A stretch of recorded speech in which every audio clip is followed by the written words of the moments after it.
Hi, I'm Dave Atkinson, and welcome to Life on the Straight. This is the second installment of the Great Adventure series, and I'll be going through my three-volume book, The Yonder Years, Two People, Two Motorhomes, and 2 years of travel, discovery, and adventure, a little at a time. My first post in this playlist was an introduction to the book, along with a broad overview of what our travel adventure was all about. But now I'll be shifting into reading parts of the book in easily digestible chapters. Since the first chapter is titled Introduction, some of this information is a restatement of what was in the first installment. I decided to go ahead with it anyway because it includes information not yet shared. Thank you for following Life on the Straight. If you enjoy this content, please subscribe to this channel, which is free. And now, Chapter 1 of The Yonder Years. I don't know how many people have thought about heading off down the road, seeing what there is to see, without having any idea of when or where they will next put down roots. But I believe there are quite a few. Thinking, that is, and not necessarily doing.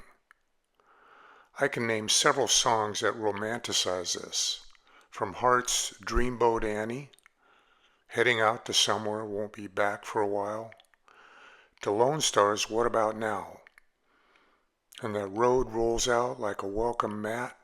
I don't know where it goes, but it beats where we're at. We always said someday, somehow, we were going to get away, going to blow this town. To Rare Earth's Born to Wander, 'cause the wind was my mother, the highway my brother. I was born to wander, and it's time for moving on. That's what this book is about.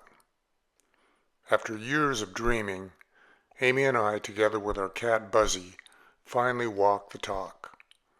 We sold most of our personal belongings, put the remainder of our stuff into storage or set it aside to take with us, listed our house for sale, bought a motorhome and a car to tow behind it, and hit the open road with no set plans on where we were going or when we would return. As we moved closer towards our departure date, we shared what we were about to embark upon with family, friends, and others, and it was funny how often we'd hear sentiments like, "I can't believe you guys are about to do this. We always dreamed of doing it ourselves, but who knows if we ever will." Looking back, I don't know when Amy and I first started toying with the idea of buying a recreational vehicle, or an RV, with which to travel throughout the United States. My earliest records show that we bought tickets back in January of 2007 to the Tacoma Dome RV show, but I suspect it was a few years earlier when, while driving, we glanced over at a new and unique-looking motorhome on the road called the Winnebago View. The View came out in 2005, and the Paulsbo branch of Paulsbo RV had quite a few of them on our lot, so we dropped in to check them out. That might have sparked our interest. It's not as if we were ready to pack up and hit the road. I was a realtor with Remax in Kingston, just a few blocks away from our house that was up the hill and close to the beckoning ferry terminal. Amy's Uncle Louie had been living with us since June of 2004, and Amy was busy acting as his caregiver, and Louie also had adopted a stray cat he named Willie. We also had Mama Cat Bootsy along with her offspring, Barney, Charlie, Teddy, Maggie, plus we had our youngest cat, Buzzy. And still, despite our many obligations, we dreamt of the day when we could head out on the road and see our big, wonderful country. Each year, beginning in 2007, we go to the Seattle and Tacoma RV shows, gravitating towards motorhomes as our future RV of choice. At first, the thought of driving one of those behemoths pulling a toad, and that's the RV's humorous play on words referring to a towed car, was daunting.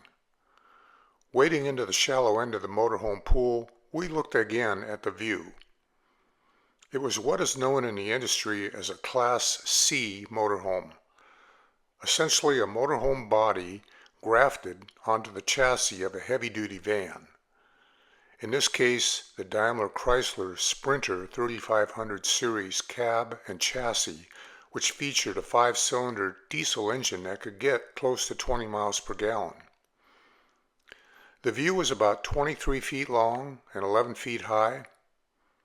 I had owned 2 large vans back before I met Amy, plus I had driven vans extensively when I was delivering mail and freight for the phone company, so I was confident that driving a view would be in my wheelhouse.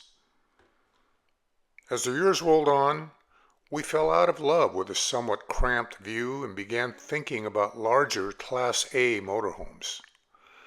These coaches come in 2 basic flavors: diesel pushers, which have the engines in the rear, and gasoline-fueled coaches which have their engines in the front. If we were going to be living in a motorhome for an extended period, we knew that we needed something more substantial than a view-type rig or any of the other Class C offerings for that matter. The year 2013 was when we finally decided to get serious about fulfilling our dreams of traveling. We were both retired. Uncle Louie, plus all the cats except Buzzy, had passed on, and Buzzy had such a good overall disposition that we knew he'd be a great little traveling companion. We still had one pressing need to take care of before we headed out, and that was to pay off the loan to our Dalton Place commercial business park in Idaho. At the end of the loan period lurked a big balloon payment that had to be made, otherwise we'd have to find a bank to refinance it. Not an easy task after the Great Recession. Not paying the balloon would mean forfeiting the property to the bank, so back in mid-2010, we had started scrimping on our expenses and sending every spare dollar to the loan company to pay it off by January of 2014. We'd be headed out a few months later. So join us in the story of our once-in-a-lifetime great adventure. Sit in with us as we plan this trip. Hear what it was like to learn about RVs and the RV lifestyle from 2 rookies who had never owned an RV before. Share in our stories of places that we traveled to and people and other creatures that we met along the way, and perhaps give us some credit at how we dealt with so many unforeseen events that cropped up. If you've toyed with heading out on the open road like we did but are not quite ready to commit, I hope that you will find the means to go forward. I can't stress enough how rewarding of an experience it was. If you do decide to go forward, it is my sincere hope that our story will help you out with your great adventure.